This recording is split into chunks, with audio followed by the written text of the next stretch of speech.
So I know I'm the guy who's keeping you from the booze, although I know some of you have beer already, so I'm kind of jealous. I might come sip out of your drink there, Carl. So today, hopefully pretty quickly so that we can get to the happy hour and a half and have it actually be a happy hour and a half, I'm going to talk about building great products with empathy, and I'm going to try to stay fairly stationary so he doesn't have to move the camera too much. So we'll see if that actually happens. So I'm Jason VanLue, and before I'm going to kind of insert a little aside here. I actually just tweeted this out. It doesn't have a lot to do with what I'm talking about today, but it's an awesome article. It came out, I think, last week from either the owner or one of the lead guys at Slack, which is that new kind of online collaboration tool. But it's a fantastic article. If you're in this industry, you should read it. So, like I said, I tweeted it out, or just Google, "We don't sell saddles here." I don't think you'll come up with any saddle stores or anything like that. You should be able to find the article pretty easily. So this is where I live, and right now it's about 65 degrees in Orlando, Florida. Actually, it's not quite where I live. I live actually here. Now, how can you not say that that's the magical place on Earth, the most magical place on Earth or whatever? Typically, it's about 95 degrees and 100% humidity, and you have to deal with all these people. So we tend to stay far, far away from Disney World, but it actually is a pretty fun place.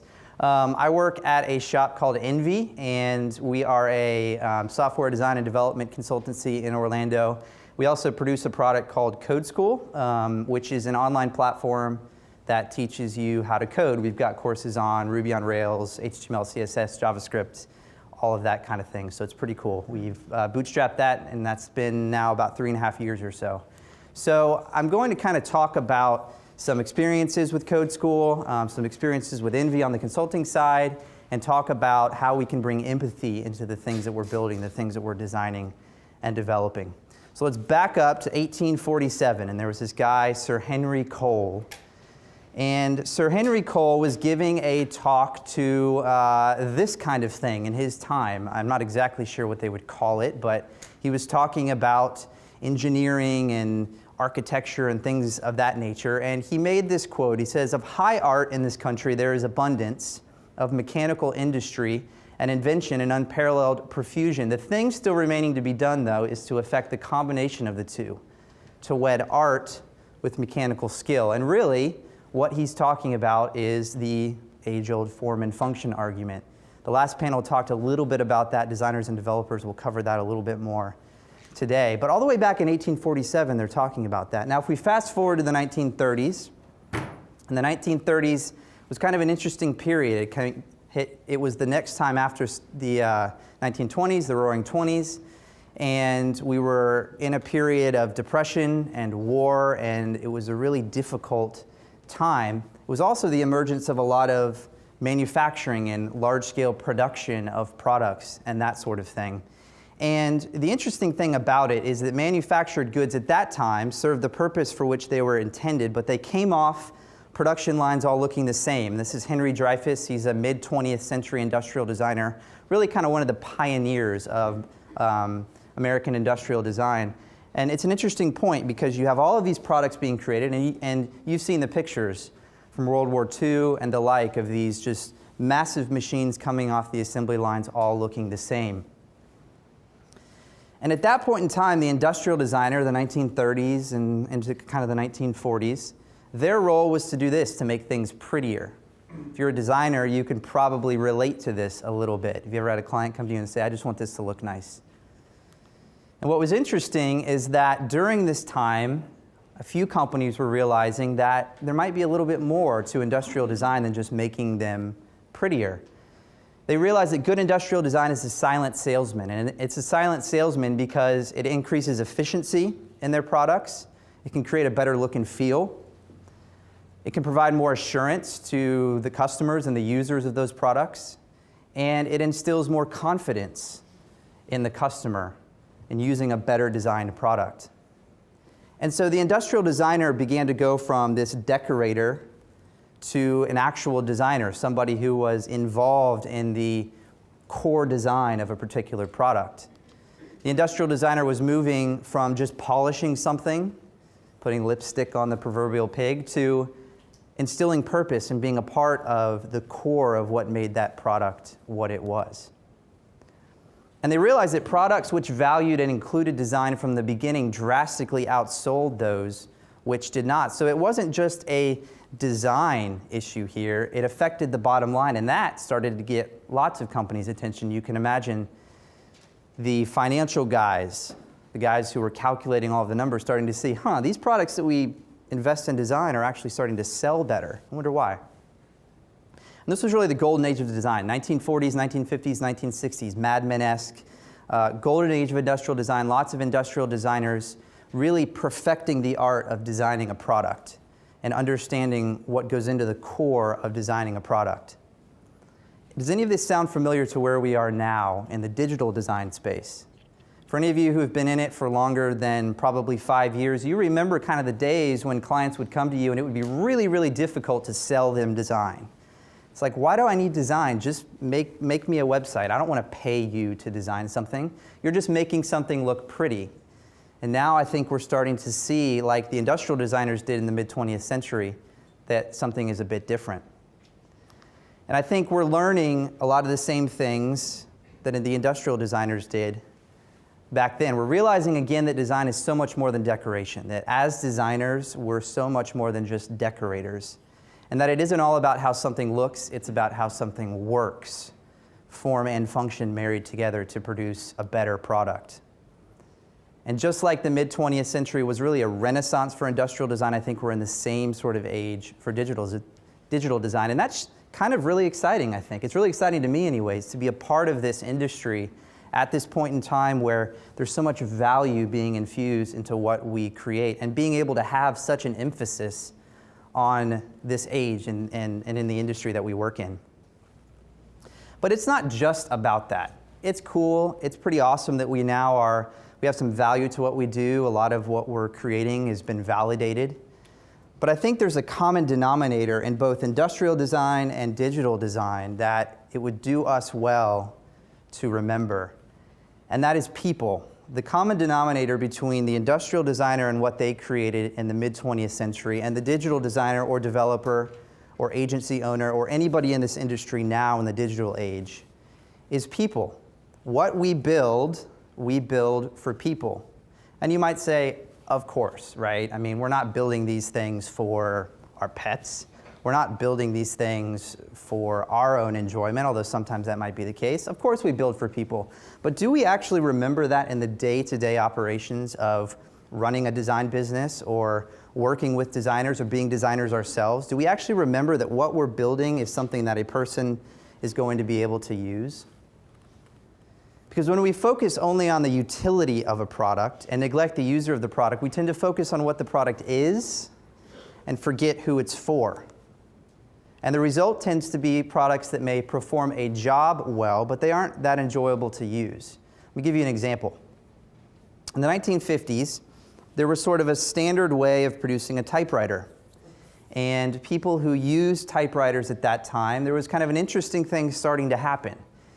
People would use the typewriter in an office setting, not as nice as this setting here, and more of a traditional office setting, and they would begin to get these headaches after about 3 hours of use. And they couldn't figure out why the people that were using this tool were getting headaches. And it was obviously a problem because it was causing them to miss work, and obviously they couldn't perform their job as well as they could. And they began to do research, and they brought the industrial designer in, and they did lots of research and study. And they found out that it was actually the paint that was used on the typewriter, that this black paint, the reflection of the lights on the black paint and the way that the brain sort of takes this image and processes it was causing them to have headaches. And so what happened is they started to paint these a matte sheen, or to have a matte sheen, and they painted them different colors like blues and calming colors. And what ended up happening is that the headaches went away, and the people who were using these typewriters were able to go back to being productive at their job. This is a good example of something that worked just fine. I mean, the typewriter worked. It wasn't like it was broken.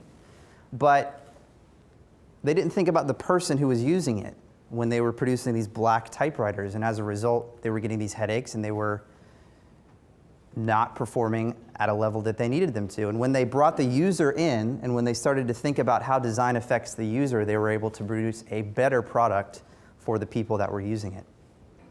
This is one of my favorite examples. In 1989, a man by the name of Sam Farber, who was CEO of a company called OXO, and you've probably heard this story, came to the folks at Smart Design, the venerable design firm Smart Design, and he had a problem. Sam did. He said, my wife, Betsy, can't cook anymore. She's having a lot of problems in the kitchen because when she uses these tools to actually prepare food, her arthritis acts up so bad that she, after a few minutes, just can't use them anymore. And so I want you, as Smart Design, I want you to figure out a way to have her hand not hurt anymore, because I like her cooking and I want her to cook for me some more. And so they did. They started producing all of these prototypes, and in the end, the OXO Good Grip was born, and now it's one of the most famous industrial design products and has sold, I don't know how many, probably billions of units at this point in time, all because Sam came to a design firm, came to a designer and said, look, it's cutting just fine. I can cut a tomato, but it's not enjoyable to use. In fact, it's the opposite of that. I just can't use it. And through design, they were able to create a better product for the end user because the product is actually for the user. Maybe fast forward to modern day and the company Nest. I know they just sold out to, made a bunch of money. But I really have a lot of respect for Nest and what they're doing in kind of revolutionizing a particular industry and kind of a particular area of design. And what I love about the Nest Protect, which is their smoke detector, they were famous with the Nest thermostat, and that was kind of the big splash on the scene. But the Nest Protect does some pretty amazing things. You can set it such, and I think it actually comes this way out of the box. I don't have one, but you can set it such that it will talk to you. So it's not just a light blinking up or a really annoying beep every time it needs new batteries, but it can actually talk to you and warn you about danger.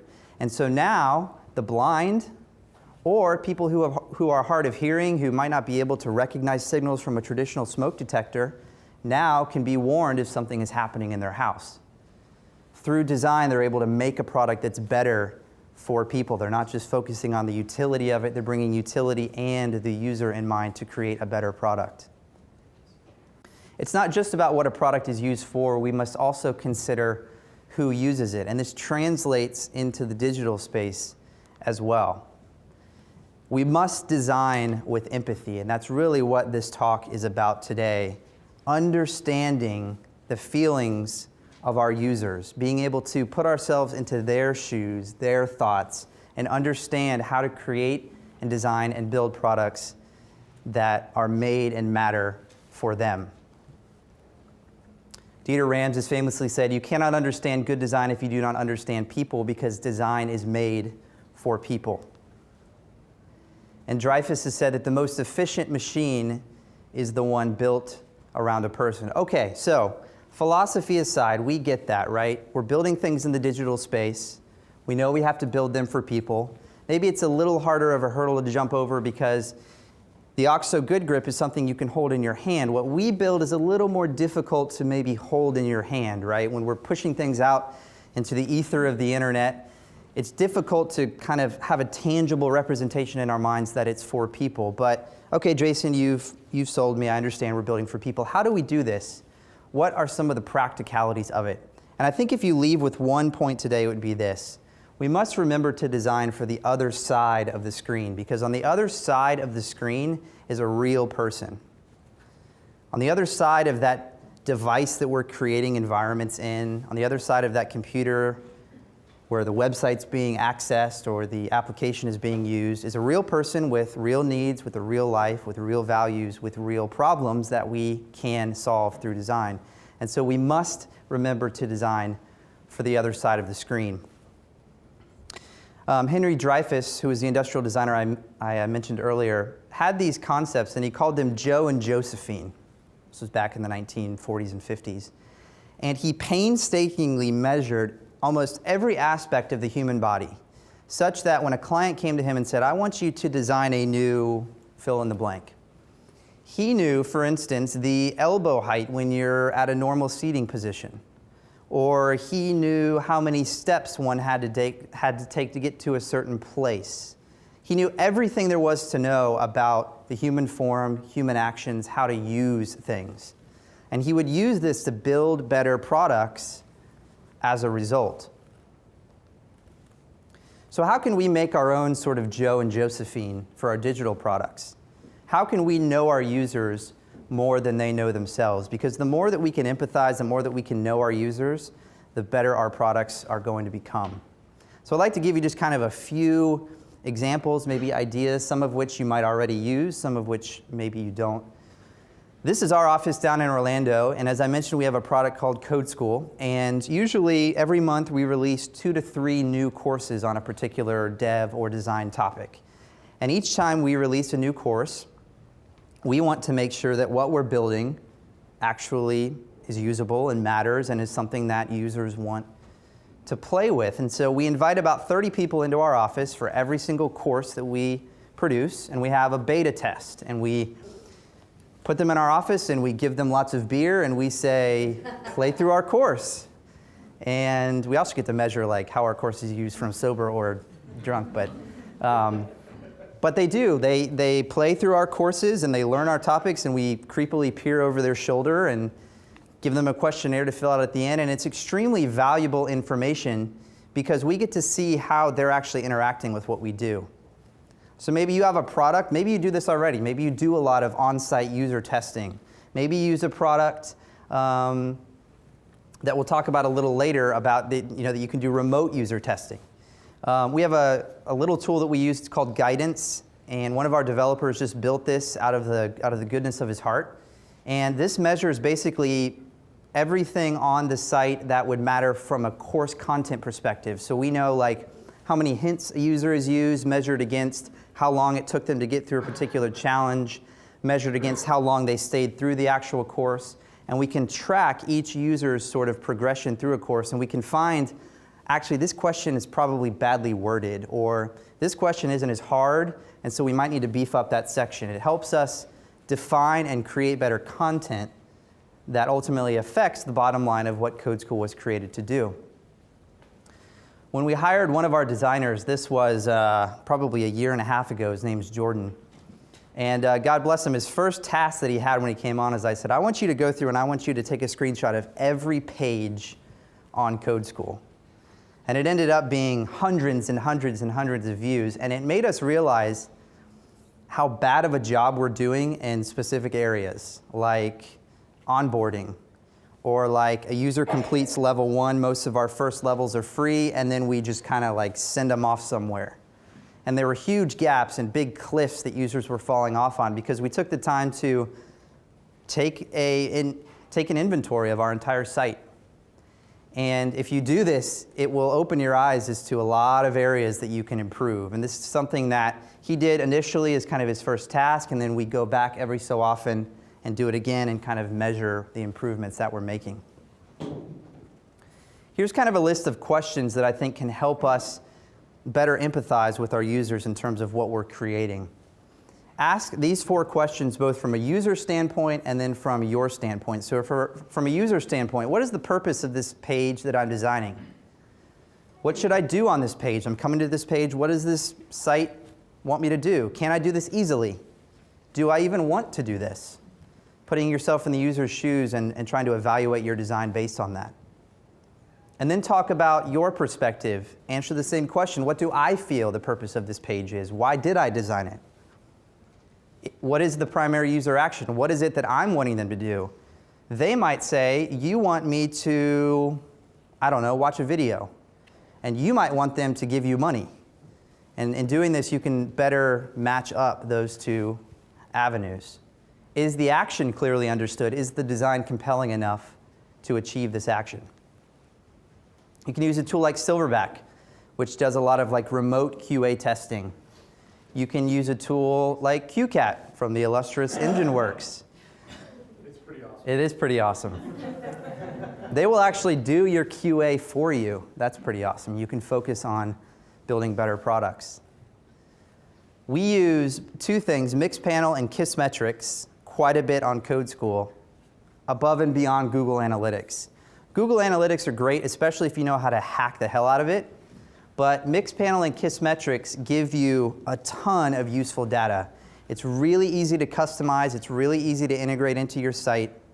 And you can see not only like 500 users access this particular page in a day, but you can see like where they're going, what their flows are, what actions they performed, and you can understand where the gaps in your flow might be. You can understand what things are really obsolete and need to be thrown away. You can understand where are some better ways that you can make a better product for your users. We also create user profiles, and this is something that you can do for your products as well. We talk to a lot of our users, either at beta tests. We have a lot of community initiatives that we do, and we ask a few of them, hey, can we like learn a little bit more about you to help us better define this product Code School? So we might say, this is Amy. We know that she's an intermediate level developer. We know she's interested in learning advanced Rails topics, JavaScript, and getting better at front end. We know that she's married, works in the industry, and loves to be a community advocate, and that she likely takes courses at night or on weekends, and it's usually 30 minutes to an hour at a given time. And we're not just trying to like be Big Brother and gain all this information. We use this to better design our course flows, our content flows, the actual structure of our content, hopefully an interface that allows you to be able to bookmark where you're at and pick up and leave off where you were before. For somebody like Amy, it would be a much better experience for her if she didn't have to, for instance, remember where she was in the course, especially if she's only doing it 30 minutes to an hour at a given point in time. There's a lot of valuable insights you can learn from actually getting real profiles from your users. And if you have a product or if it's a client's project that you're working on, you'd be surprised how open they are to sharing some of this information, because you might find out that your users are just as passionate about your product as you are, which is pretty awesome. So who are your Joe and Josephine for your product or for your client's products? Again, I think we should know our users better than they know themselves, or that should be our goal. And so what are you doing to measure your users, to understand more about them, to do things to help you better design for them? I think that should be a goal all of us have. We recently shipped something on Code School called Discuss. And it's a forum. Yay, forums. But it's kind of a different forum in that we want it to be very community driven. We don't necessarily want to have to manage it. And so we've tapped a couple of people in the community who are users to help us kind of monitor and interact with people. And a lot of it's just organic, people talking to one another. It's actually really interesting because somebody will say, hey, I'm getting this error, or I'm having a hard time with this particular challenge. And another user will jump in and say, this is actually what you need to do, or have you tried it this way, or whatever. And not only are we witnessing really great community involvement and rallying around a common theme from our users, but this also helps us determine where we're failing in our design and how we can design and build a better product so that we don't have users coming in saying, I don't understand how to use this.